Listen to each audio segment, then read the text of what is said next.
ಕೊನೆಗೂ ನಾನು dating ಆ್ಯಪಿಗೆ domain name purchase ಮಾಡಿದೆ. ನಮಸ್ಕಾರ ಎಲ್ಲರಿಗೂ, ನಾನು ನಿಮ್ಮ ಶಶಾಂಕ್. ಇವತ್ತು ಕಾಲೇಜ್ಗೆ ಹೋಗ್ತಿಲ್ಲ, ಅದಕ್ಕೆ ಲೇಟಾಗಿದ್ದು ದೋಸೆ ತಿನ್ಕೊಂಡು ಕೂಡಲು ಸ್ವಲ್ಪ ಎರೇರ್ ಇತ್ತು, ಅದನ್ನು ಸಾಲ್ವ್ ಮಾಡ್ಕೊಂಡು ಕೂತಿದ್ದೆ. ಆಮೇಲೆ ನಮ್ಮಪ್ಪ ಕಾಲ್ ಮಾಡಿದ್ರು ಅಂತ ಫ್ಯಾಕ್ಟ್ರಿಗೆ ಹೋಗಿ ಬಿಲ್ ಹಾಕ್ಕೊಟ್ಟು ಹಾಗೆ ಮೆಟೀರಿಯಲ್ ತಂದುಕೊಟ್ಟೆ ನಮ್ಮ ಫ್ಯಾಕ್ಟ್ರಿಗೆ. ಆಮೇಲೆ ಏನಾರು ತಿನ್ನೋಕೈತಾ ಅಂತ ನೋಡಿದ್ರೆ ಅದೇ ದೋಸೆ ಗುರು. ಬೆಳಗ್ಗೆ ತಿಂದಿದ್ದ ದೋಸೆ, ಮಧ್ಯಾಹ್ನನೂ ದೋಸೆ, 2 ಟೈಮ್ಸ್ ಒಂದೇ ಊಟ ತಿನ್ನೋಕೆ ಬೇಜಾರು. ನಿನ್ನ ಅಕ್ಕನ್ ಕುರ್ಪ ಹಾಕಿದ್ರೆ ಡಾಕ್ಟರ್ ಸ್ಟಿಚ್ ಹಾಕಕ್ ಜಾಗ ಇರಬಾರ್ದು, ಗೊತ್ತಾಯ್ತಾನೋ ನಿನ್ನ? ಸಾರಿ ಸಾರಿ ಸಾರಿ ಸಾರಿ ಸಾರಿ. ಆಮೇಲೆ ನಮ್ಮ ಡೇಟಿಂಗ್ ಅಪ್ಲಿಕೇಶನ್ಗೆ ಒಂದು ಒಳ್ಳೆ ಡೊಮೇನ್ ನೇಮ್ ಪರ್ಚೇಸ್ ಮಾಡೋಣ ಅಂತ ಒಂದು 4-5 ವೆಬ್ಸೈಟ್ ನೋಡಿದೆ.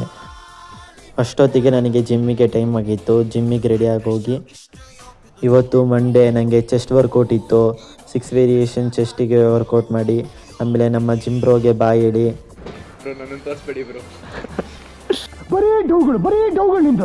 ಮನೆಗೆ ಬಂದು ಮುದ್ದೆ, ಬಸ್ಸಾರು, ಪಲ್ಯ ತಿನ್ಕೊಂಡು ಸ್ವಲ್ಪ ರೈಸ್ ತಿನ್ಕೊಂಡು ಆಮೇಲೆ ನಾನು ಡೆವಲಪ್ ಮಾಡ್ತಿರೋ ಆ್ಯಪಿಗೆ ಡೊಮೇನ್ ನೇಮ್ ಪರ್ಚೇಸ್ ಮಾಡೋಣ ಅಂದ್ಬಿಟ್ಟು ಎಲ್ಲ ಡೀಟೇಲ್ಸ್ನ ಅಪ್ಲೋಡ್ ಮಾಡಿ ಪೇ ಮಾಡಿದೆ. 3 ಗಂಟೆವರೆಗೂ ಫುಲ್ ಕೋಡಿಂಗು, ಚಾಟ್ ಜಿಪಿಟಿಯಿಂದ ಕಾಪಿ ಪೇಸ್ಟ್ ಕೋಡಿಂಗು. ಮಧ್ಯರಾತ್ರಿ 3:20. ಇವಾಗ ಮಲಗಕ್ಕೆ ಹೋಗ್ತಾ ಇದ್ದೀನಿ. ನಾನು ಅಂದ್ಕೊಂಡು ಈ ಡೇಟಿಗೆ ನನ್ನ ಆ್ಯಪ್ನ ಲಾಂಚ್ ಮಾಡಬೇಕು ಅಂದರೆ ಈ ರೀತಿ ಕಷ್ಟಪಡಲೇಬೇಕು. ನಿಮ್ಗೇನಾದರೂ ನನ್ನ ಬ್ಲಾಗ್ ಇಷ್ಟ ಆಗಿದರೆ ಫಾಲೋ ಮಾಡ್ಕೊಳ್ಳಿ. ನೆಕ್ಸ್ಟ್ ಬ್ಲಾಗಲ್ಲಿ ಸಿಗೋಣ. ಬಾಯ್.